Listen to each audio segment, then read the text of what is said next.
Hello, my dear students. Let us continue our discussion about the special theory of relativity. Before going to the Michelson and the Morley experiment, we have to see the important definitions for this special theory of relativity.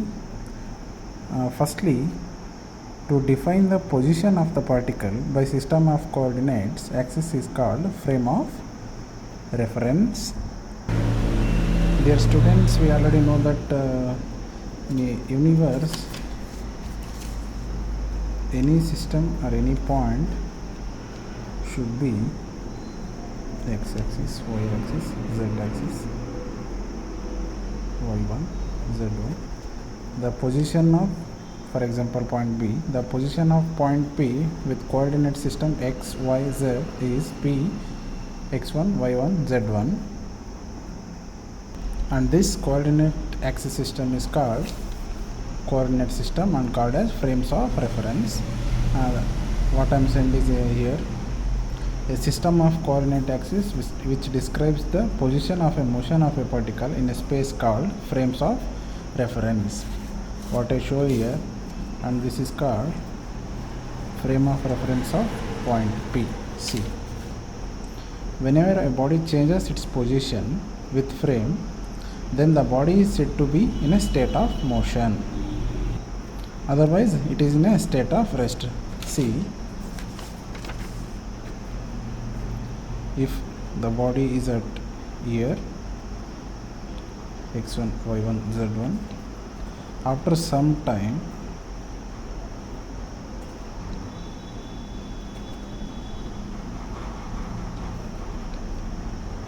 the body comes to here, x2, y2, z2,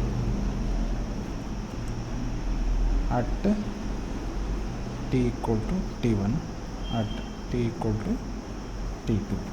If, see, when every body changes its position with time, then the body is said to be at a state of motion. Otherwise, the body is at rest. The state of motion or rest may be either absolutely or relatively. When a body moves with respect to a point which is at rest, then the moving body is absolute motion. See what this absolute motion says that, for example, you are standing in this position, you see the point P at time t1. After some time, you stand here, again you see the point at t2 here, coordinate here x1, y1, z1, here the p dash coordinates are x2, y2, z2. This is absolute motion, and there is no point in the universe which is at rest,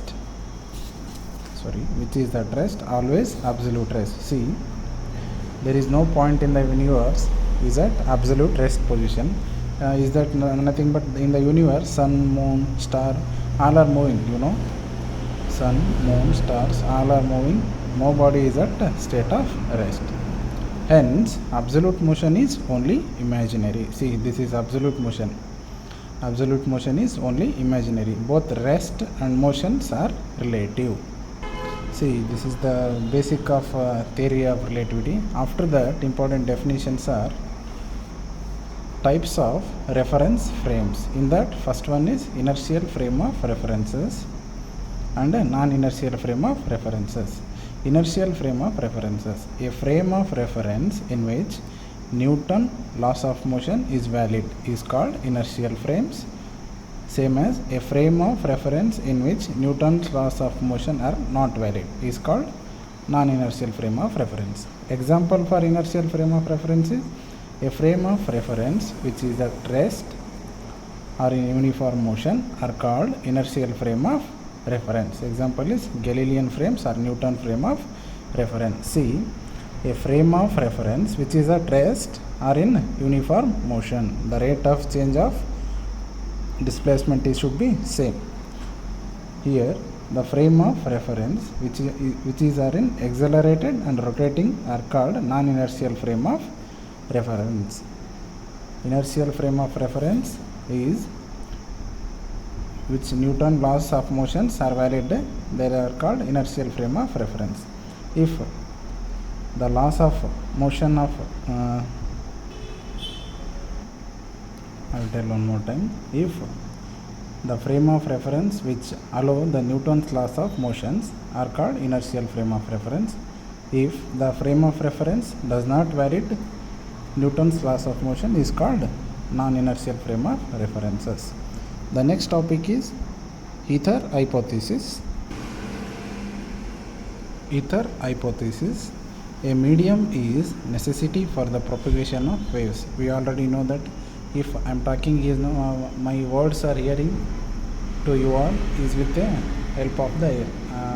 When I talk, the sound waves travels through the air and air to you all. See, like that, a medium is necessity for the propagation of waves. It was considered that light propagates through a ether. Ether is nothing but it is the medium for light. See,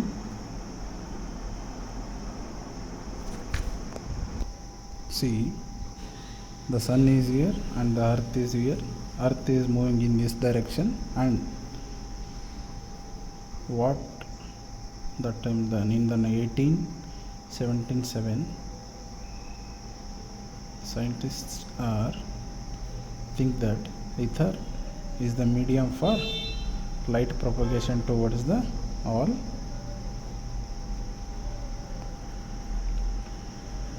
See, the earth is moving in this direction with a velocity v, and the ether is moving in opposite direction with velocity v dash, and around the earth the ether is present. This is the hypothesis. Hypothesis means they assume that Michelson and Morley both are assumed that ether is present around the universe.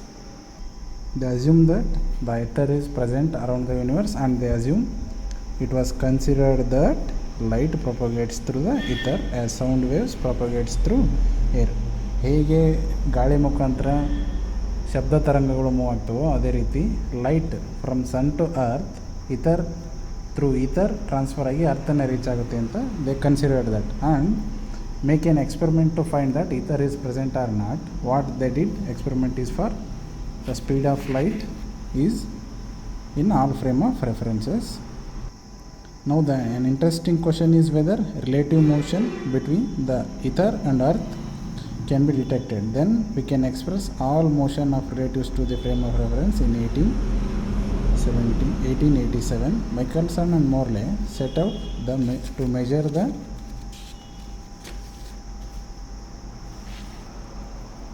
relative velocity of earth with respect to ether. What I explained here, they have to measure the v and v dash with respect to the motion. What is called that motion is called as relative motion. And now the experimental setup is like that. Michelson and Morley experiment. I show here one more time. The semi-transparent glass plate is here. This is the source of light. Then this is semi-transparent, right? 45 degree with the 45 degree angle. This is semi-transparent. Now the half part should be transmitted through the plate and half part is reflected. Here is mirror M2. Here is mirror M1. When the light strikes the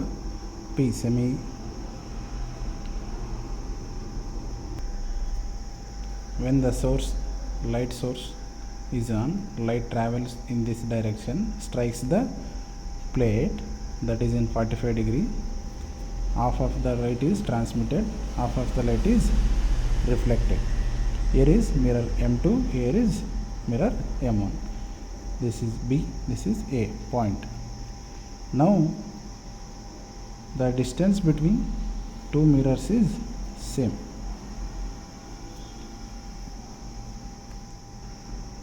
both the mirrors are set up in a same distance. Now the problem is the transmitted light strikes the mirror M2 and coming back to the plate P. Also the reflected light goes to mirror M1 and get back to the plate. When the light comes, again half of the light is transmitted, half of the light is reflected.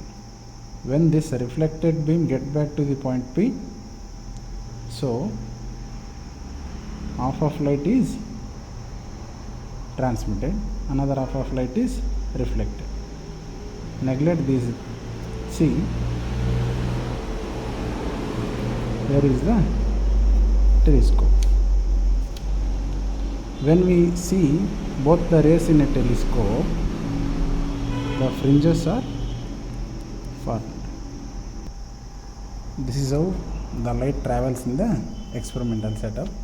Now the important thing is the light from the ear to ear, and from the P to mirror 2 takes one time, and from the P to mirror M1 it's take one time, and when it get back to mirror 2 to the plate P take another time.